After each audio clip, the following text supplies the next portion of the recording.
से खरीदी, वहां छापेमारी चल रही है और वहीं लेके जाएगी एटीएस। ठीक है, आप रहिए जरा साथ। एक और बड़ी खबर आ रही है लखनऊ से ही। लखनऊ में पकड़े गए दो संदिग्ध आतंकी मिन्हाज और मसीरुद्दीन को आज एटीएस की टीम कानपुर लेकर जाएगी। न्यूज 18 के अजीत सिंह की ही खबर है कि कानपुर में एटीएस की टीम मदरसा कॉलेज बेगमगंज भी ले जा सकती है उनको। जानकारी ये भी कि संदिग्ध आतंकियों में एक मिन्हाज के कानपुर के चमनगंज से एक आदमी से पिस्तौल उसने खरीदी थी। इसके अलावा कश्मीर के रहने वाले तौहीद के बैंक खाते में मिन्हाज ने रकम भी भेजी थी। इसके अलावा टेलीग्राम ऐप पर कश्मीर के मूसा और तौहीद से भी जुड़ा था। एटीएस आरोपियों को विस्फोटक खरीदने वाले स्थानों पर भी ले जाएगी ताकि पूरे नेटवर्क का पर्दाफाश हो सके। मिन्हाज और मसीरुद्दीन को 11 जुलाई को लखनऊ के काकोरी से गिरफ्तार किया गया था और अभी दोनों आरोपी 14 दिन की एटीएस के रिमांड पर है। अजीत, ये टीम एटीएस की कब कानपुर पहुंचने वाली है और किस तरीके से जांच अब आगे बढ़ रही है? देखिए, बिल्कुल अंदर चूंकि दिल्ली स्पेशल सेल की टीम भी पहुंच चुकी है, केंद्रीय एजेंसियां पहुंच चुकी है, उनसे पूछताछ कर रहे हैं और ये पूछताछ के बाद एटीएस उन्हें ले जाएगी। और ये अभी वक्त नहीं मुकर्रर है क्योंकि एटीएस बहुत ही गोपनीय तरीके से पूरे ऑपरेशन को चला रही है। जो पूछताछ कर रही है, जो वो लेके निकलती है तो गोपनीय तरीके से निकलती है, जिसका अंदाजा नहीं लग पाता। तो वो उन्हें चमनगंज ले जाया जाएगा जहां कानपुर में उनसे पूछताछ की जाएगी। कानपुर के लगभग 5 से 6 स्थान एटीएस ने चिन्हित किए हैं अर्पिता, जहां पर इन दोनों आतंकियों को ले जाएगा, विशेष तौर पे मुसीर और मिन्हाज को, और उनसे पूछताछ की जाएगी। जो तीसरा सहयोगी पकड़ा गया उसको भी हम कुछ कह नहीं सकते कि वो क्या है, उसके क्या लिंक से। शकील, उससे भी कहा जा रहा है कि कुछ पूछताछ एटीएस करेगी। और मुसीर की पूछताछ में ये पता चला है कि शकील भी उसका सहयोगी था और वो ई रिक्शा चलाता है। तो क्या एक बड़ा प्लान था इनके पास, बड़ा मास्टर प्लान था। तो इन सब को लेकर एटीएस काम कर रही है और किसी भी वक्त कानपुर जा सकती है। ठीक है, अब रहिए जरा साथ। देखिए, लखनऊ की काकोरी से गिरफ्तार दो संदिग्ध आतंकियों के मामले में एक और बड़ी खबर आ रही है। न्यूज 18 के अजीत सिंह की खबर है कि दोनों आरोपियों को 15 अगस्त को अयोध्या, काशी और यूपी के कई धार्मिक शहरों को दलाने की साजिश के तहत ही पकड़ा गया। पूछताछ के दौरान ये पता चला कि अलकायदा ने बकरीद से पहले धमाकों की ये साजिश रची थी और इनके निशाने पर भीड़ भाड़ वाले इलाके थे। जानकारी ये भी कि इसके लिए कश्मीर से 2 आतंकी कमांडरों को भी आना था। लखनऊ का अमीनाबाद बाजार और हनुमान सेतु भी इनके निशाने पर थे।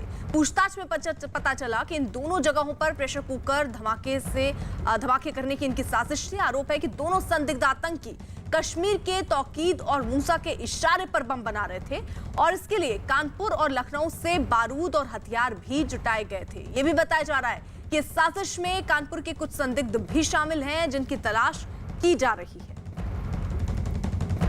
अजीत, यानी देखिए, एक के बाद एक कड़ियां जुड़नी शुरू हो गई हैं। फिलहाल जांच किस दिशा में आगे बढ़ी है? क्या जब कानपुर पहुंचेगी एटीएस तो कुछ और लोगों की गिरफ्तारी भी जाहिर तौर पर मुमकिन ही होगी?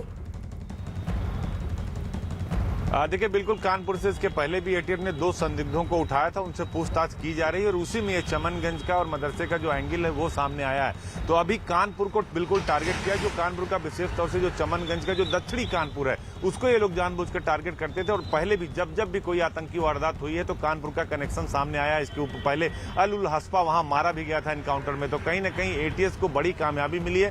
कानपुर से अब तक आधा दर्जन से अधिक लोगों को एटीएस ने हिरासत में लेकर पूछताछ किया। कुछ को छोड़ा है, कुछ को अभी भी अपने पास पूछताछ के लिए रखा है। तो ये जांच इसी दिशा में बढ़ रही कि आखिर ये सिर्फ उत्तर प्रदेश नहीं, देश को दहलाने की कोशिश कर रहे थे और इनका बहुत ही खतरनाक मंसूबा था। तो ये कैसे पाकिस्तान में बैठकर कोई आदमी ने हैंडल कर रहा, अफगानिस्तान में बैठकर कैसे हैंडल कर रहा, और ये अलकायदा जैसे संगठन से जुड़े हैं जो दुनिया का सबसे खतरनाक आतंकी संगठन माना जाता है। तो अब एटीएस उसी दिशा में काम करे कि इसके तह तक जाएं, इसके पीछे कौन कौन से लोग थे, क्योंकि धार्मिक स्थलों के साथ साथ उत्तर प्रदेश और देश के कई बड़े राजनेता भी इनके निशाने पर थे। ठीक, आप रहिए जरा साथ। इस बीच देखिए, दिल्ली पुलिस की स्पेशल सेल और एनआईए की टीम भी लखनऊ पहुंच गई है। स्पेशल सेल और एनआईए की टीम भी गिरफ्तार किए गए दोनों जो संदिग्ध आतंकी हैं उनसे पूछताछ करेगी। दोनों आरोपी अभी एटीएस के रिमांड पर हैं। दोनों आरोपियों को लखनऊ के काकोरी से 11 जुलाई को गिरफ्तार किया गया था और एटीएस के मुताबिक दोनों के पास से pressure cooker bomb, time bomb और हथियार मिले थे। अजीत, यानी देखिए, कानपुर से ये कनेक्शन काफी सामने आ रहा है। मोबाइल फोन भी वहीं से लिए गए, हथियार वहीं से लिए गए, बारूद वहीं से लिए गए। क्या ऐसी जगहों पर भी जब आज एटीएस की टीम पहुंचेगी तो छापेमारी होगी?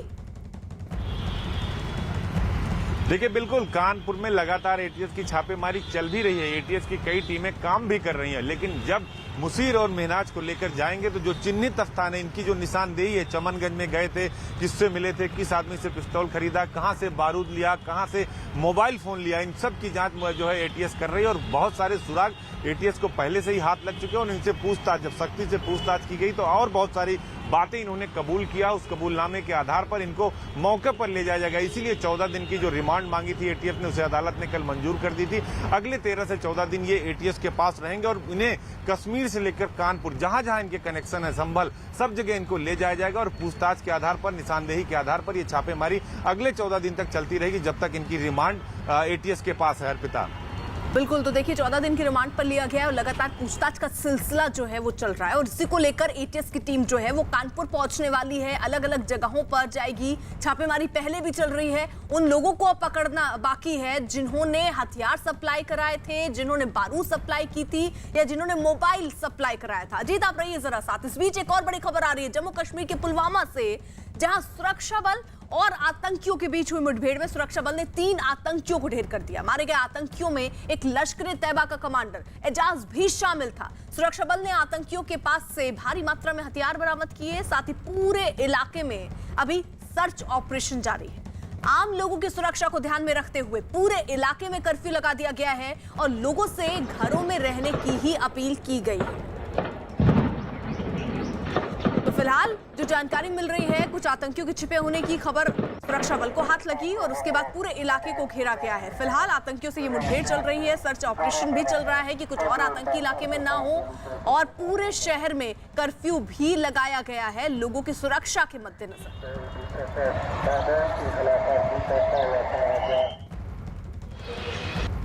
कल इवनिंग में श्रीनगर पुलिस को एक इत्तला मिली थी कि पुलवामा टाउन में 3 टेररिस्ट एलईटी के छिपे हुए हैं। तो Srinagar police, Pulwama police, army, CRP मिलकर कॉर्डन किया। कॉर्डन करने के बाद मिलिटेंट ने अंदर से ग्रेनेड थ्रो किया, फिर फायरिंग किया। हम रिटेलिएट किए, क्योंकि सिविलियन बीच में फंसे हुए थे इसलिए हम ऑपरेशन को रोक दिए। सिविलियन को पहले इवैक्यूएट किए वहाँ से। फिर आज अर्ली मॉर्निंग में इनकाउंटर रिज्यूम हुआ, जिसमें 3 टेररिस्ट मारे गए। एक पाकिस्तानी एजाज, जिसको अबू हुरैरा बोलते हैं, एलईटी का बहुत पुराना कमांडर यहाँ पर श्रीनगर पुलवामा में एक्टिव था, वो मारा गया।